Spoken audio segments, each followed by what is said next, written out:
નમસ્કાર વિદ્યાર્થી મિત્રો, રીપી લર્નિંગ હબમાં હું ભરત તરસરિયા આપનું સ્વાગત કરું છું. આજના વિડીયો લેક્ચરની અંદર મિત્રો આપણે વિદ્યુત કોષોના શ્રેણી અને સમાંતર જોડાણ એમના આધારિત એમસીક્યુ જોઈશું. 2.5 ઓહ્મના અવરોધ સાથે એક સમાન કોષોને શ્રેણીમાં કે સમાંતરમાં જોડતા જો 2 ઓહ્મના અવરોધમાંથી વહેતો પ્રવાહ સરખો હોય તો દરેક કોષનો આંતરિક અવરોધ કેટલો? તો બંને કિસ્સામાં પ્રવાહ આપણે સરખો લઈએ. પહેલાં મિત્રો શ્રેણીમાં જોડીએ તો શ્રેણીમાં વોલ્ટેજ છેદમાં અવરોધ, વોલ્ટેજ ઈએમએફનો સરવાળો થાય. અવરોધ એટલે આર વત્તા શું થાય 2R. જ્યારે સમાંતર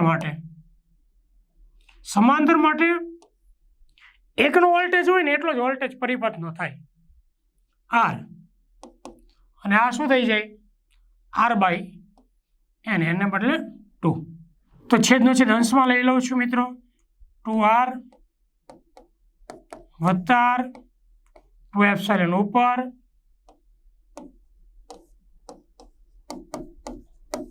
2ε ઉડી જશે. વ્યસ્ત કરી નાખો, R વત્તા 2R, 2R વત્તા સ્મોલ r. તો કેપિટલ R આ બાજુ, સ્મોલ r આ બાજુ. કેપિટલ R બરાબર સ્મોલ r, પણ કેપિટલ R કેટલા છે 2, એટલે સ્મોલ r પણ કેટલા થાય મિત્રો 2 ઓહ્મ થાય. જવાબ આપણો કયો આવશે? ડી આવશે.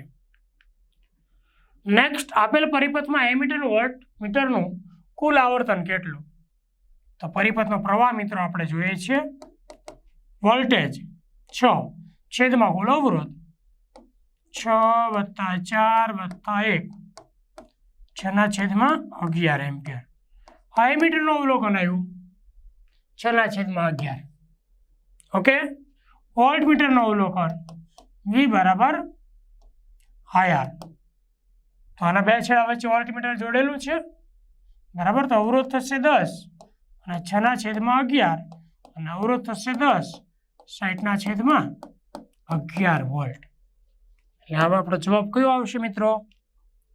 ડી આવશે. ઓકે, નેક્સ્ટ, ત્રીજું આકૃતિમાં દર્શાવ્યા પ્રમાણે વોલ્ટમીટરને પરિપથમાં જોડેલ છે. વોલ્ટમીટરનો અવરોધ ખૂબ જ મોટો છે, તો વોલ્ટમીટર પર દર્શાવાતા વોલ્ટેજ કેટલા?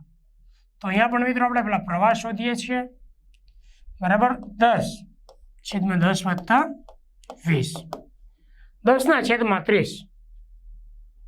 એટલે 1 છેદમાં 3 એમ્પિયર થાય. સ્વાભાવિક છે. વોલ્ટમીટર V બરાબર IR. તો આ કેટલો છે મિત્રો 1 છેદમાં 3, અને આ છે 10, 3.33 વોલ્ટ થશે. સી જવાબ આવશે.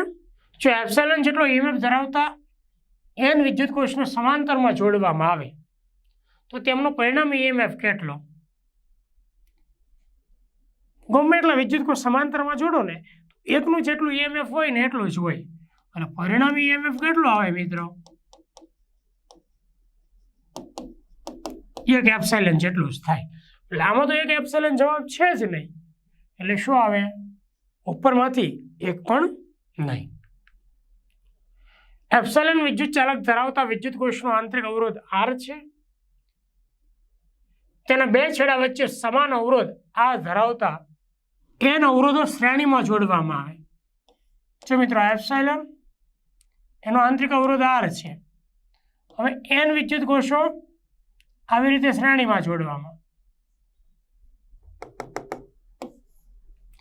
n અવરોધો શ્રેણીમાં જોડ્યા આ બે છેડા વચ્ચે, તો ટર્મિનલ વોલ્ટેજ અને વિદ્યુત ચાલક બળનો ગુણોત્તર કેટલો? ટર્મિનલ વોલ્ટેજ V બરાબર શું આવશે? IR, પણ R ને બદલે કેટલા આવશે કે n વિદ્યુત કોષ છે, એટલે R વત્તા R વત્તા R, n વખત, એટલે NR આવે NR. જ્યારે વિદ્યુત ચાલક બળ માટે શું આવશે મિત્રો? આ પણ લેવાનું હોય છે, એટલે એક આ ઉમેરાઈ જાય. R બરાબર n+1 ઇન્ટુ R. આ n વિદ્યુત કોષ છે વત્તા R, n+1 ઇન્ટુ R. તો આ બેનો મિત્રો આપણે ગુણોત્તર લઈએ ટર્મિનલ વોલ્ટેજ અને ઈએમએફનો INR છેદમાં I n+1 into R RR ઉડી ગયું II ઉડી ગયું એના છેદમાં n+1 એટલે જવાબ કયો આવશે મિત્રો? બી આવશે. છઠ્ઠું છે 2 વોલ્ટ 1 વોલ્ટ 1 વોલ્ટ 2 વોલ્ટ અને 3 વોલ્ટ ધરાવતી 5 બેટરીના આંતરિક અવરોધ આપેલા છે. જેટલો વોલ્ટેજ એટલા આંતરિક અવરોધ છે. તેને બે વચ્ચે સ્થિતિમાનની ગણતરી કરો.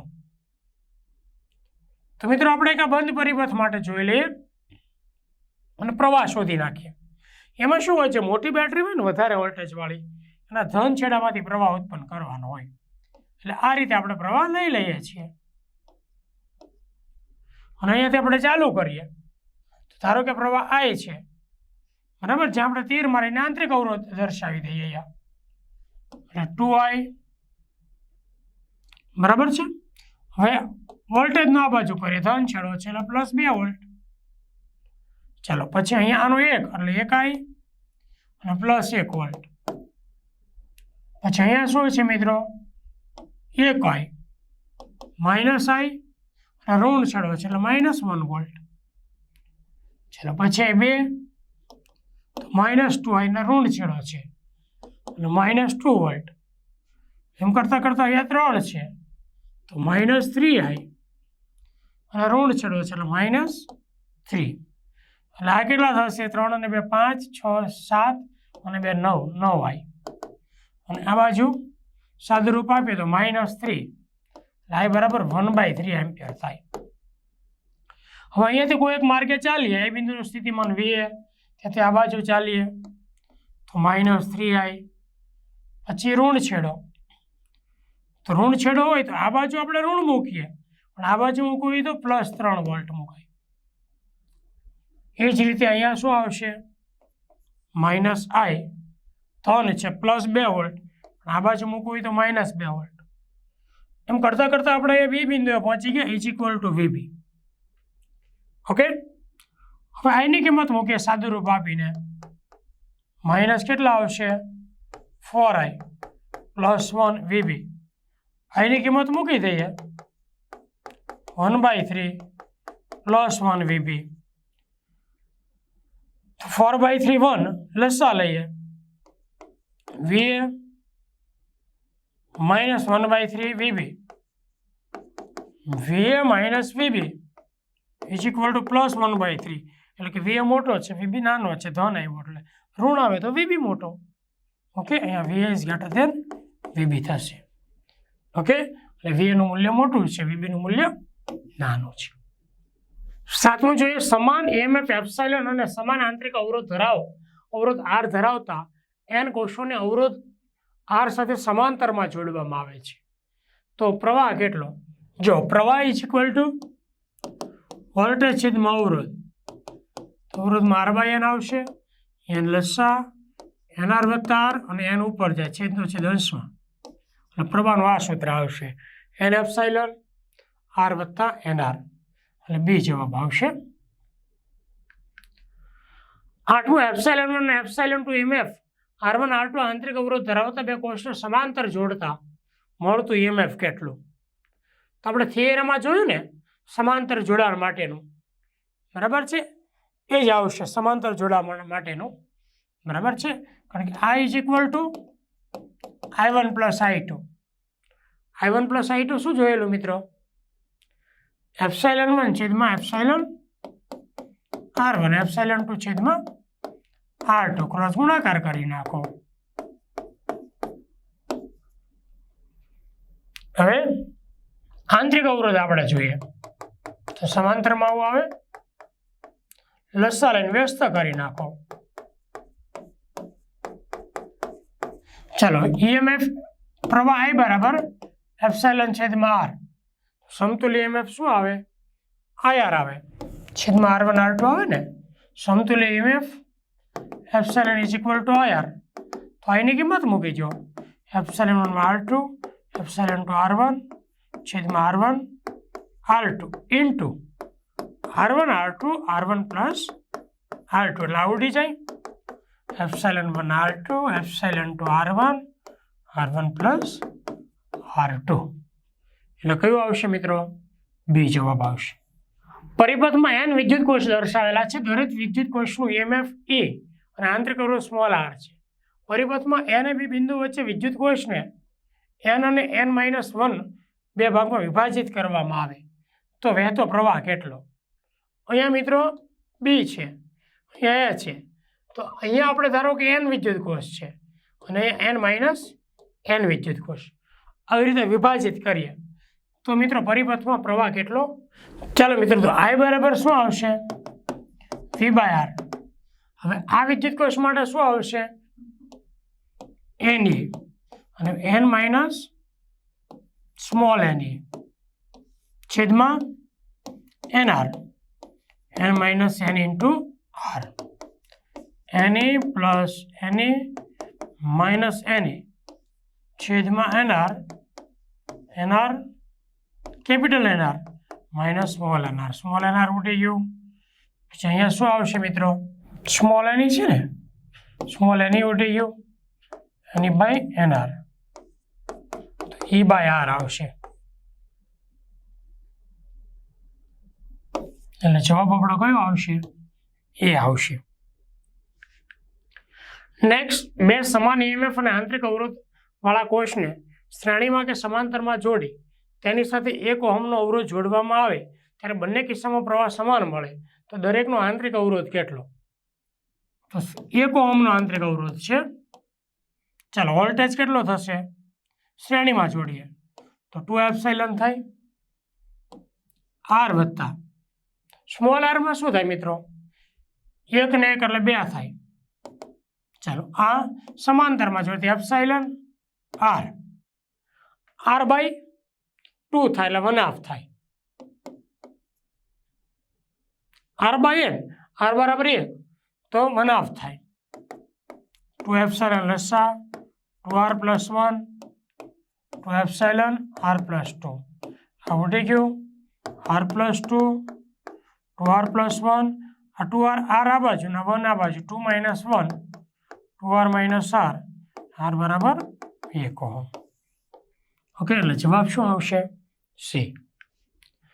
ચલો મિત્રો, 11મો જોઈએ છે. 2 વોલ્ટના EMF અને r આંતરિક અવરોધ વાળા 4 સમાન વિદ્યુત કોષને સમાંતરમાં જોડી તેની સાથે 15 ઓહમ અવરોધ વાળા 2 અવરોધોને સમાંતરમાં જોડેલ છે. જો આ જોડાણનો ટર્મિનલ વોલ્ટેજ 1.6 વોલ્ટ હોય તો દરેક કોષનો આંતરિક અવરોધ, તો 2 વોલ્ટના EMF વાળા અને r આંતરિક અવરોધ વાળા 4 કોષોને તમે સમાંતરમાં જોડો તો પરિણામી EMF કેટલું થશે? પરિણામી EMF E બરાબર 2 વોલ્ટ જ રહે, પણ આંતરિક અવરોધ કેટલો થાય ખબર છે? ચોથા ભાગનો થઈ જાય.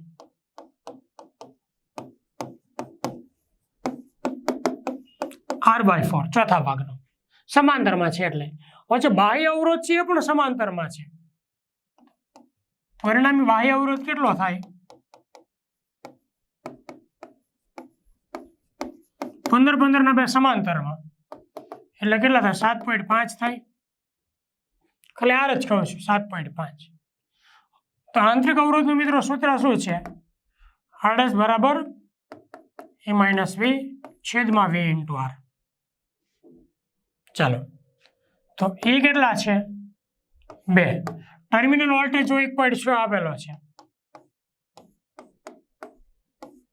આ છે 7.5. r/4 લઈ લઉં છું. તો મિત્રો r/4 2 માંથી 1.4 ગયા એટલે પોઈન્ટ કેટલા રહેશે? 4 ભાગ્યા 1.6 એટલે 7.5.